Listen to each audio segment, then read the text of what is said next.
Hello, my name is Sam Coit, and for my project today, I want to talk about ADHD in relation to cognitive science.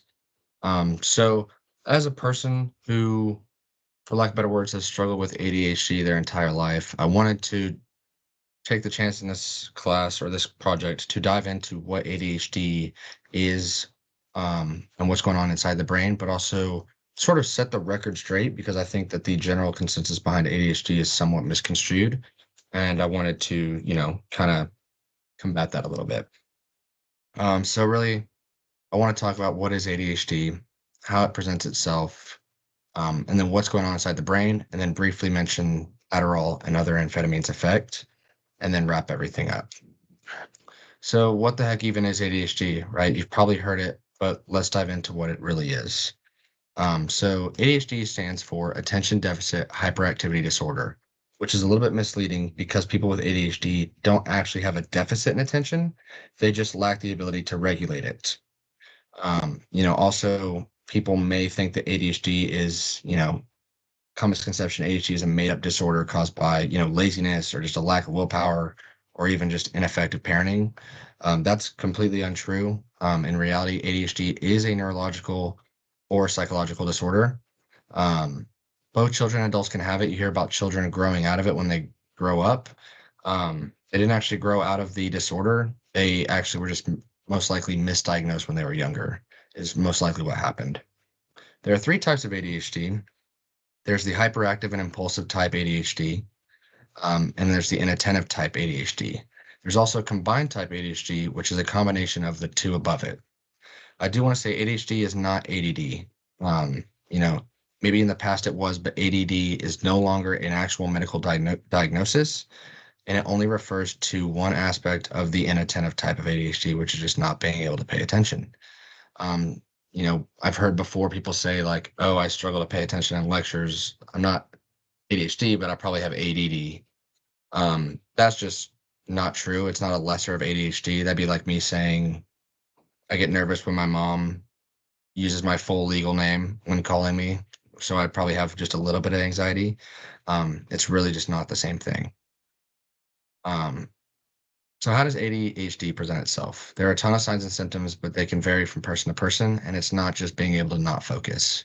So hyperactive and impulsive type ADHD, they're fidgeting, they're unable to sit still, they're restless, perceived as hard to keep up with, they're always on the go. They have a tendency to talk excessively, be talkative, and they blurt out answers and interrupt others.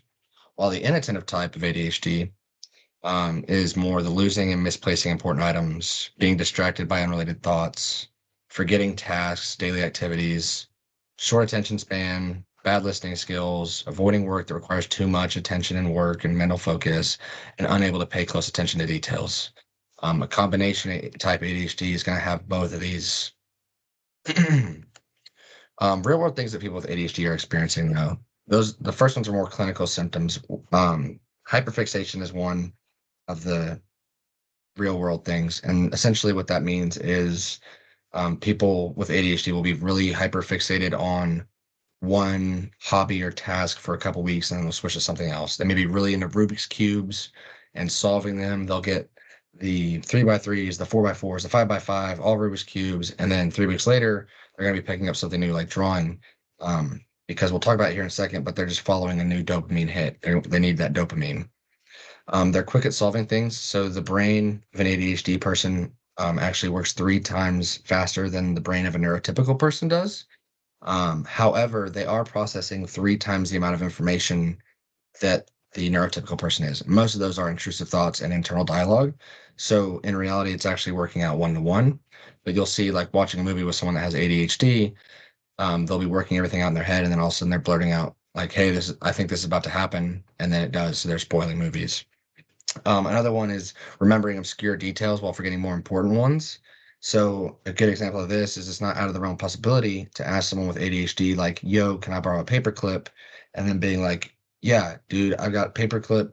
If you check the cabinet next to my basket of clean laundry, the third drawer, if you look at the back, there's a plastic container. In there's some loosely stored rubber bands, but there will be one blue paperclip that you can have." And then you'll ask them, well, where are your keys at? And they'll be like, oh, I have no clue. I haven't seen those in ages. So that's just kind of how that brain works. They'll forget unseen things. So while they seem to be unorganized, in reality, they just need all their stuff in front of them so they can, their brain subconsciously, they will forget that it's there. Like it's not crazy to think an ADHD person would buy vegetables, put it in the vegetable drawer of their refrigerator, and then have to throw them all out because they went bad.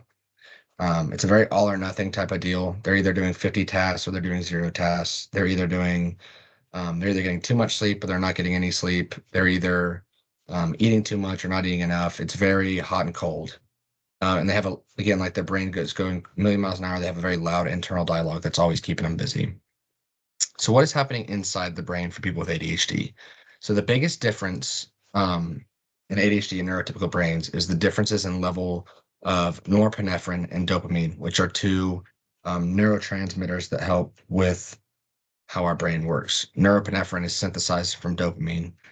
According to the roles of dopamine and noradrenaline in the pathophysiology and treatment of attention deficit hyperactivity disorder, lower levels of the two are linked with ADHD, and imbalances in the transmission of dopamine are associated with symptoms like inattention, impulsivity.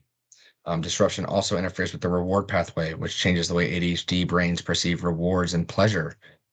So this little Venn diagram on the left is dopamine with norepinephrine. And so dopamine is primarily responsible for alertness and pleasure and clarity and motivation. Norepinephrine is more concentration, certainty, and determination. And so when those work together, that's where our attention lies.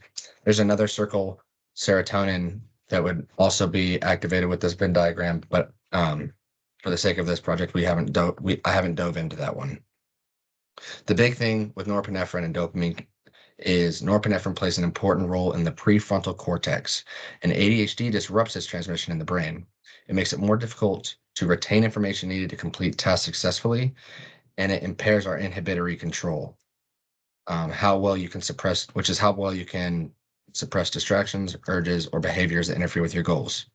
Meanwhile, dopamine helps us regulate our emotions and is linked to feelings of pleasure and reward. In ADHD, there are lower levels of dopamine in the brain, which makes it harder to maintain motivation, especially when rewards seem small and not immediate. ADHD brains tend to favor short-term, smaller rewards over long-term, more significant ones. So those were the chemical differences in the brain. When we look at the actual places in the brain that this is happening, it's the frontal cortex. So the frontal cortex is the region of the brain that's responsible for regulating behavior, emotions, and attention. The limbic regions or the limbic system is responsible for influencing our emotions and motivation. ADHD-related challenges to this area can contribute to hyperactivity and inattention and poor decision-making. When we look at the basal ganglia, it's a piece of the limbic system, and it's responsible for motor learning, picking up particular skills from practice or experience. It helps regulate behavior, emotions, and our ability to plan, focus, and multitask, all of which are affected by ADHD.